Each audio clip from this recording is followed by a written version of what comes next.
ये वीर शिवाजी प्रताप का गूंज उठा वो नारा है, कहो गर्व से हम हिंदू हैं, हिंदुस्तान। और राम कृष्ण गंगा का विरोधी जो हमसे टकराएगा वो कुत्ते की मौत यहाँ पर देखो मारा जाएगा। उत्तर प्रदेश की सियासत एक बार फिर उसी रंग में रंगी दिखने लगी जिस रंग में आज से 29 साल पहले रंगी दिखी थी, जहां से देश में हिंदू एकता का सूर्योदय और बीजेपी का राजनीतिक उदय माना जाता है। आज 29 वर्ष बाद एक बार फिर राजनीतिक आशंकाओं का वही क्यास लगाया जा रहा है।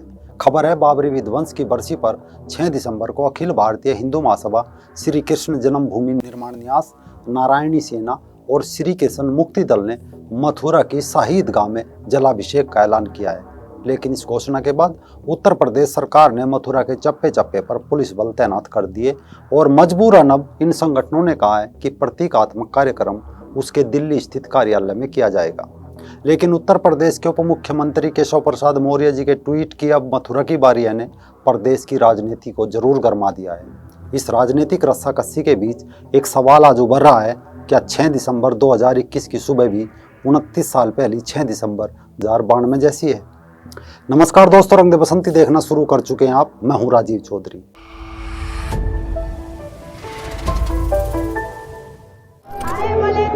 दुर्गा के बेटों ने ललकारा है, कहो गर्व से हम हिंदू हैं, हिंदुस्तान।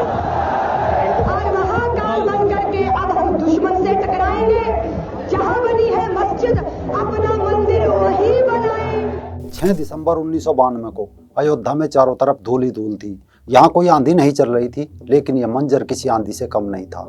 अपार जन सैलाब था। इसमें कोई फर्क नहीं पड़ रहा था कि भीड़ हजारों में थी या लाखों में। हाँ, एक बात जो उस पूरी भीड़ में थी और वो था जोश और जुनून। इसमें रत्ती भर भी कमी नहीं थी। ऐसा लग रहा था जैसे वहाँ मौजूद हर व्यक्ति अपने आप में एक नेता था। जय श्री राम, राम लला हम आएंगे, मंदिर वहीं बनाएंगे, एक धक्का और दो, बाबरी मस्जिद को तोड़ दो, जैसे गगन भेदी नारों के आगे आकाश की ऊंचाई भी कम पड़ती दिख रही थी। जय श्री राम, जय श्री राम, जय श्री राम, जय श्री राम, जय श्री राम, जय श्री राम, जय श्री राम। हम आए हैं, मंदिर वहीं बनाएंगे, हम आए हैं, मंदिर वहीं बनाएंगे। लेकिन इससे पहले उस दिन सुबह सुबह 7 बजे का समय था। विश्व हिंदू परिषद के नेता विनय कटियार जी अयोध्या में अपने घर हिंदू धाम में थे। अचानक उनके पास देश के तत्कालीन प्रधानमंत्री नरसिम्हा राव जी का फोन आता है। प्रधानमंत्री राव विनय कटियार से बात करते हुए हालात का जायजा लेते हैं।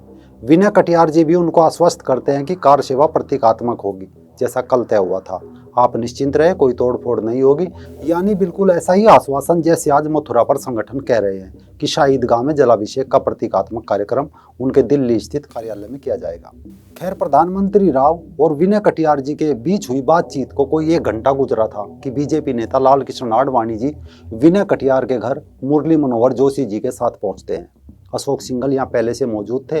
सबने साथ साथ नाश्ता किया। कार सेवकों को कैसे काबू में रखा जाए, इस पर रणनीति बनाई जा रही थी। सबसे बड़ी चिंता का कारण था कि कार सेवकों की बढ़ती संख्या कैसे नियंत्रित की जाए। ऐसा होते होते करीब आधा घंटा गुजर गया।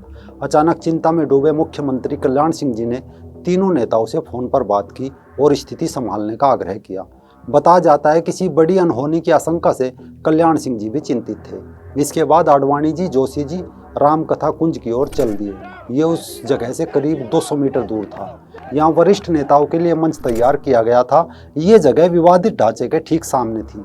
सबसे खास बात ये थी कि उस समय तेजी से उभरती भाजपा की युवा नेता उमा भारती जी यहाँ मौजूद थी। वे सिर के बाल कटवा कर आई थी ताकि सुरक्षा बलों को चकमा दिया जा सके। दूसरी तरफ फैजाबाद सर्किट हाउस में जिलाधिकारी और एसएसपी के बीच सुप्रीम कोर्ट के पर्यवेक्षक तेज शंकर के साथ एक बैठक चल रही थी। कोई 9:30 बजे ये बैठक समाप्त हुई और केंद्रीय गृह सचिव माधव गोडबोले ने आईटीबीपी यानी भारत तिब्बत सीमा पुलिस के महानिदेशक से कहा कि वे केंद्रीय बलों के साथ तैयार रहे। जैसे ही राज्य सरकार उनकी मदद मांगे, वे केंद्र सरकार के औपचारिक आदेश के बिना ही कूच करे। 10 बजे के आसपास का समय था।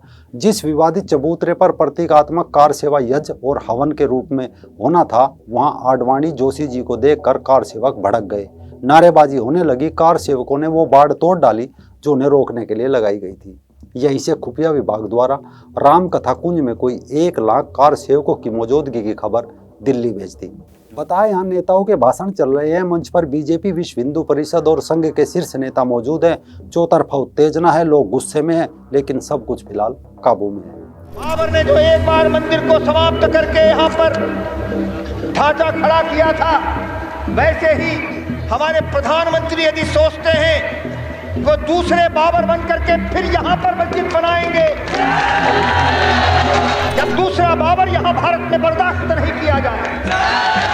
अगर ऐसा किसी को धोखा हो तो वो अपने धोखे को मिटा दे, क्योंकि गोलियां कम पड़ जाएंगी लेकिन सीने कम नहीं पड़ेंगे जो गोलियों का मुकाबला करने। नरसिंह राव उस चुनाव घोषणा पत्र के अनुसार इस अगर मंदिर को मस्जिद के रूप में परिवर्तित करना चाहेंगे, भगवान रामलला को हटा करके इस मंदिर को मस्जिद बनाएंगे, जिस दिन मस्जिद बना देंगे उस दिन ढांचा हट जाएगा। लेकिन कुछ ही समय गुजरा था, कोई 11:45 पर फैजाबाद के जिला मजिस्ट्रेट और पुलिस अधीक्षक ने बाबरी मस्जिद राम जन्मभूमि परिसर का दौरा किया। शायद वे भी स्थिति की गंभीरता को भांप नहीं पाए। उन्हें भी यह पूरा आयोजन एक सामान्य कार सेवा का कार्यक्रम लगा, पर यकायक गृह मंत्रालय को आईबी के जरिए सूचना मिली कि 200 कार सेवक विवादित मस्जिद में जबरन घुस गए। राज्य पुलिस और पीएससी उन्हें रोक नहीं पाई। स्थानीय अफसरों ने भी कोई दखल नहीं दिया। कार सेवकों ने तोड़फोड़ शुरू कर दी। ये सूचना प्रधानमंत्री नरसिम्हा राव जी और गृह मंत्री एसबी चौहान को तुरंत दे दी गई। आईबी ने मानस भवन के एक कमरे में 3 कैमरे लगा रखे थे, जहां से पूरे दिन की उन्हें वीडियो रिकॉर्डिंग करनी थी। लेकिन लोगों के मन में रामधुन ऐसी समाई थी कि समय बीतने के साथ वहां लोगों की भीड़ लगातार बढ़ने लगी। दोपहर को अचानक एक कार सेवक किसी तरह गुंबद पर पहुंचने पर कामयाब हो गया। उसके बाद वहां होने वाले घटनाक्रम पर भाजपा के बड़े नेताओं का भी नियंत्रण नहीं रहा। उनकी अपीलों का लोगों पर कोई असर नहीं हो रहा था। कार सेवक बाबरी का नामो निशान मिटाने को बेकाबू हो चुके थे, जिसे देखकर लग रहा था मानो इस ढांचे को गिराने की बाकायदा कोई रिहर्सल की गई हो। मामला बढ़ता देख देश के तत्कालीन गृह मंत्री एसबी चौहान ने मुख्यमंत्री कल्याण सिंह जी से फोन पर बात की और ढांचे पर हमले की चिंता जताई। उनसे फौरन कार्रवाई करके ढांचे को खाली कराने की अपील की। गृह मंत्री ने मुख्यमंत्री से कहा, आप केंद्रीय बलों का इस्तेमाल करें। कल्याण सिंह बोले, हमें परस्पर विरोधी खबरें मिल रही है, मैं मामले की जांच कर आपको बताता हूं। लेकिन कल्याण सिंह ने गृह मंत्री को दोबारा फोन नहीं किया। इसके बाद मुख्यमंत्री कल्याण सिंह जी ने अयोध्या कंट्रोल रूम से संपर्क साधा और कमिश्नर से बात की।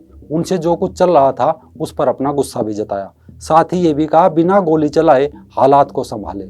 इस दौरान सुप्रीम कोर्ट के पर्यवेक्षक तेज शंकर ने सुप्रीम कोर्ट के रजिस्ट्रार को बताया कि ढांचे पर कुछ कार सेवक चढ़ गए। वैसे कोई स्थायी निर्माण नहीं हो रहा है। असल में तेज शंकर स्थायी निर्माण पर नजर रखने के लिए आए थे, जबकि वहां तो बाबरी विध्वंस हो रहा था। यानी उनका काम निर्माण पर नजर रखना था, न कि विध्वंस पर। कोई 1:15 बजे आईटीबीपी के महानिदेशक ने गृह मंत्रालय को सूचित किया कि ढांचे को नुकसान पहुंचाया जा रहा है, लेकिन यूपी पुलिस कोई एक्शन नहीं ले रही है। रैपिड एक्शन फोर्स की 2 बटालियन कार्रवाई के लिए तैयार है। जैसे ही आदेश मिलेगा कार्रवाई शुरू हो जाएगी। जब गृह मंत्रालय को कल्याण सिंह की ओर से कोई पुख्ता जवाब नहीं मिला तो 1 बजे केंद्रीय गृह मंत्री ने यूपी के राज्यपाल बी सत्यानारायण रेड्डी जी से फोन पर बात की। उन्हें बाबरी ढांचे पर हमले की सूचना दी। उन्हें ढांचे को बचाने के लिए दखल देने को कहा। इसके 15 मिनट बाद डीएम फैजाबाद ने डीआईजी सीआरपीएफ से 50 कंपनी केंद्रीय बलों की मांग की। महानिदेशक आईटीबीपी ने जिला प्रशासन से इन केंद्रीय बलों के लिए मजिस्ट्रेट मांगे। असल में कानून के तहत मजिस्ट्रेट के बिना सुरक्षा बल आगे नहीं बढ़ सकते। लेकिन 1:30 बजे अयोध्या कंट्रोल रूम को मुख्यमंत्री कल्याण सिंह जी का लिखित संदेश मिलता है कि गोली नहीं चलेगी, उसके बिना विवादित परिसर खाली करा जाए। दूसरी तरफ आईटीबीपी परेशान थी। आईटीबीपी के महानिदेशक ने गृह मंत्रालय से फिर कहा, ढांचे को काफी नुकसान पहुंच चुका है, पर यूपी पुलिस हाथ पर हाथ धरे बैठी है। और इसके तुरंत बाद केंद्रीय बलों की 3 बटालियन मजिस्ट्रेट के साथ अयोध्या के लिए रवाना हो गई। यानी ऐसा होते होते दोपहर के कोई 2 बज गए। तभी गृह मंत्री चौहान ने मुख्यमंत्री कल्याण सिंह जी से फिर फोन पर बात करके पूछा कि ढांचे की हिफाजत के लिए अब तक क्या किया। कल्याण सिंह जी ने कहा वे पूरी तरह ढांचे को बचाने की कोशिश में लगे हैं, पर गोली चलाने से मना किया है।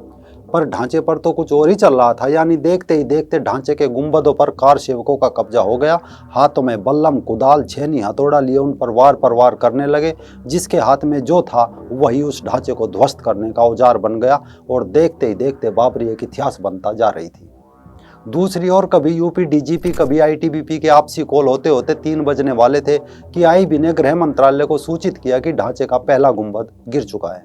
स्थिति तेजी से बिगड़ रही है। अयोध्या में सांप्रदायिक वारदातें शुरू हो गई है। दंगे भड़कने की आशंका है। केंद्रीय बल मौके पर जाने में असमर्थ है। बिना फायरिंग अब स्थिति को काबू में नहीं रखा जा सकता। इसके लिए मुख्यमंत्री से आदेश लिए जा रहे हैं, लेकिन मुख्यमंत्री ने अब तक कोई आदेश नहीं दिया। रामकथा कुंज के मंच पर आडवाणी जी, जोशी जी और सिंघल जी फिर आए। तीनों काफी चिंतित दिख रहे थे। उमा भारती खुशी से उछल रही थी और वो खुशी में डॉक्टर जोशी जी की पीठ पर भी चढ़ गई। इधर दिल्ली में प्रधानमंत्री राव मौन थे। राव का ब्लड प्रेशर बढ़ा हुआ था, चेहरा लाल था, वे काफी उत्तेजित थे। उनकी धड़कन और नाड़ी तेज थी, वे कुछ बोल नहीं पा रहे थे। उधर अयोध्या में शाम होते होते यानी करीब कोई 4:45 बजे एक विवादित मस्जिद का मुख्य गुंबद भी गिर गया। इसे विश्व हिंदू परिषद गर्भगृह कहती थी। सारे स्थानीय अफसर अपनी अपनी जगह छोड़कर भाग गए थे। राम कथा कुंज में सिर्फ कुछ साधु संत थे, आचार्य धर्मेंद्र, साध्वी ऋतंभरा आदि। बाबरी इतिहास बन चुकी थी। कार सेवक भी लौटने लगे। पूरा परिसर विचारहीन दिमाग की तरह खाली दिखने लगा। जो पुलिस बल रोकने के लिए खड़े थे, अचानक रामलला के स्थायी मंदिर में भगवान श्री राम जी के दर्शन के लिए उन सुरक्षा बलों की लंबी कतारें लग गई। उच्च अधिकारियों ने आदेश देते रहे, लेकिन अपने उच्च अधिकारियों की चेतावनी का भी उन जवानों पर कोई असर नहीं होता दिख रहा था। यही नहीं, उस अस्थायी मंदिर के आसपास तैनात जवानों ने अपने जूते उतार दिए। जवानों की भगवान राम जी के प्रति श्रद्धा से भरी आंखें और नंगे पांव वहां के हालात बयां कर रहे थे। इसके थोड़ी देर बाद डॉक्टर मुरली मनोहर जोशी जी ने अपने हाथ से एक अपील लिखी। इसमें विवादित मस्जिद ध्वस्त करने पर कार सेवकों को बधाई दी गई। कार सेवकों से अनुरोध किया गया कि वह अयोध्या के मुसलमानों के घरों और दुकानों पर हमला ना करें, क्योंकि अयोध्या के मुसलमानों से उनकी कोई दुश्मनी नहीं है। बाबरी मस्जिद की कहानी समाप्त हो चुकी थी। जोश जुनून जज्बे में कार सेवक बस स्टेशन, रेलवे स्टेशनों की ओर लौट रहे थे। सभी के हाथ में ध्वस्त इमारत की ईंट, बैरिकेडिंग के पाइप और मलबे के टुकड़े थे। कार सेवक विजय के स्मृति चिन्ह के रूप में इन्हें ले जा रहे थे, लेकिन तब तक मुख्यमंत्री कल्याण सिंह जी ने इस्तीफा दे दिया। कोई 5:30 बजे केंद्रीय गृह मंत्रालय ने यूपी की इस्तीफा दे चुकी सरकार को बताया कि सेना तैयार है, जिलाधिकारी चाहे तो सेना भेजी जा सकती है। गृह मंत्रालय ने रक्षा मंत्रालय से कहा कि 3 AN-12 जहाज लखनऊ हवाई अड्डे पर तैयार रखे। इसके कुछ देर बाद बाबरी ढांचे के समतल चबूतरे पर एक तंबू में रामलला की मूर्ति रख दी गई और स्थायी ढांचे का निर्माण शुरू कर दिया गया। शाम के 7 बजे केंद्रीय मंत्रिमंडल ने यूपी सरकार को बर्खास्त करने और विधानसभा भंग करके राष्ट्रपति शासन लगाने की सिफारिश कर दी।